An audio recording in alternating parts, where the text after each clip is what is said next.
বাংলাদেশের ওপর দিয়ে ঝড় বয়ে যাচ্ছে এমন মন্তব্য করে সিপিডি সম্মানীয় ফেলো ডক্টর দেবপ্রিয় ভট্টাচার্যের প্রশ্ন, অন্তর্বর্তী সরকার কি পথ হারিয়েছে?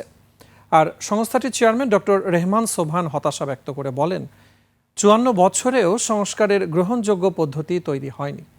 সাদাত হাবিবি সেতুর রিপোর্ট। অন্তর্বর্তী সরকার কি পথ হারাইয়াছে? এই প্রশ্নটি এখন আমাদের মনের ভিতরে বড়ভাবে আসছে যখন আমরা রাজনীতির ক্ষেত্রে বিভিন্ন ঘটনাবলী দেখছি এবং নির্বাচনের প্রস্তুতিতে বিভিন্ন ধরনের প্রক্রিয়া আমরা এই মুহূর্তে লক্ষ্য করছি। ৫ আগস্ট পরবর্তী সময়ে সবচেয়ে বেশি আলোচনা যে সংস্কার নিয়ে, তার হালচাল কিংবা ভবিষ্যতের সংস্কার ভাবনা নিয়ে দেশের সুশীল সমাজের প্রতিনিধিদের নতুন প্ল্যাটফর্ম বাংলাদেশ রিফর্ম ওয়াচের আত্মপ্রকাশ অনুষ্ঠান। সিংহভাগ বক্তব্য জুড়ে ছিল সংস্কার ঘিরে অসন্তোষ। সরকারের এখন যে অবস্থা, তাতে অন্য কোনো সংস্কার, নির্বাচন সুষ্ঠু একটা নির্বাচন করা ছাড়া অন্য কোনো সংস্কার করার সক্ষমতা এই সরকার রাখে বলে আমি ব্যক্তিগতভাবে মনে করছি না। কয়দিন পরে পরে একটা সিদ্ধান্ত দেয়া হয়, হঠাৎ করে সিদ্ধান্ত দেওয়া হয়েছে প্রাথমিকে বৃত্তি পরীক্ষা, 40% শিশুকে আলাদা করে বৃত্তি পরীক্ষা নেওয়া হবে। আবার কি কোটা আসলো না?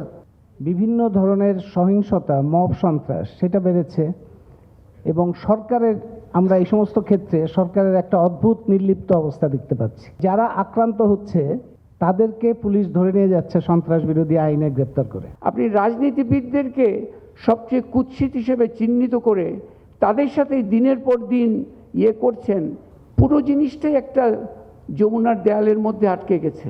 অন্তর্বর্তী সরকারের করা সংস্কার কমিশনের নেতৃত্বদানকারীরাও অনুষ্ঠানে নিজেদের হতাশা প্রকাশ করেছেন। ১.৫ মাস করে বাড়ানো হচ্ছে। না, এটা আর বাড়ানো হবে না। আপনি নিশ্চিত? আমি নিশ্চিত। আচ্ছা, আমি নিশ্চিত। এই আগামী 15 দিনে 2 সপ্তাহের মধ্যে আমরা হয় কিছু হবে, তা না হলে হবে না। আমরা আমাদের সাধ্যমতো চেষ্টা করেছি। একটা কথা প্রচলন হয়ে গেছে, সংস্কার একটি চলমান প্রক্রিয়া, এটা চলিতে থাকিবে।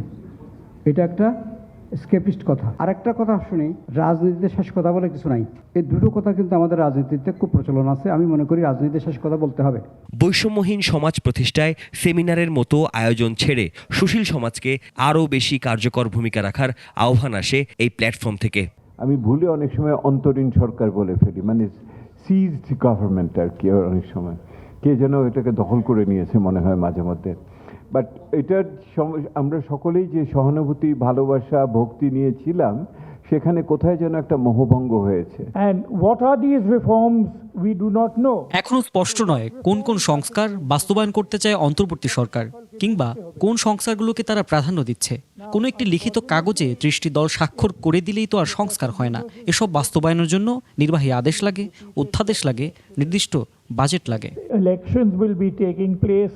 সাদাত হাবিবি সেতু, 21শে টেলিভিশন, ঢাকা।